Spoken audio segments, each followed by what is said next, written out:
कैसे हैं आप लोग? आज हम लोग भारत का 80वां स्वतंत्रता दिवस मना रहे हैं। इस स्वतंत्रता दिवस के पीछे भारत की कुछ ऐसी नीतियाँ रहीं, जो आज इस स्वतंत्रता दिवस को एक खास बना रही हैं। वरना आज हम फिर अंग्रेजों की गुलामी की तरह किसी और देश की हमारी संप्रभुता किसी और देश के पास होती। तो वो हमारी नीतियाँ क्या थी? हमने अपनी नीतियों में क्या बदलाव किया कि आज हम वैश्विक स्तर पे विश्व गुरु का खिताब लेके घूम रहे हैं? हमने आखिर क्या किया कि हम, चाहे वो वेस्टर्न वर्ल्ड हो या चाइना और रसिया जैसे दोनों अलग-अलग ध्रुव होते हुए भी हम दोनों के साथ अपने संबंधों को बरकरार रखे आगे बढ़ रहे हैं। तो आइए इसी नीति में हम एक तो नीति को समझते हैं, कैसे इस नीति ने भारत की स्थिति को चेंज किया और इससे भारत को भी फ़ायदे हुए, लेकिन इसने भारत के छवि को अच्छा बनाया। ग्लोबल साउथ जो एक विकासशील राष्ट्र कहलाते हैं, इनको एक पहचान दिलाई।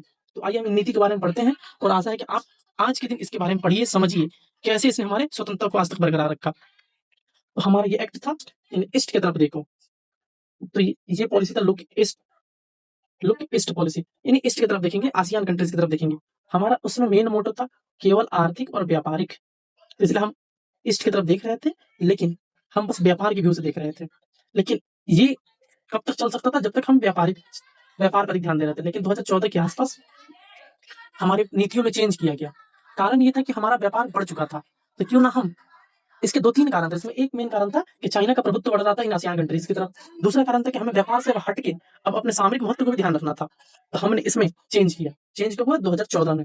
2014 में प्रधानमंत्री नरेंद्र मोदी है, उन्होंने इस लुक ईस्ट पॉलिसी को एक्ट ईस्ट पॉलिसी में बदल दिया। यानी अब हम केवल ईस्ट की तरफ देखेंगे नहीं, हम एक्ट करेंगे। अगर कुछ हो रहा है तो हम उस पर रिएक्ट करेंगे। तो हम पहले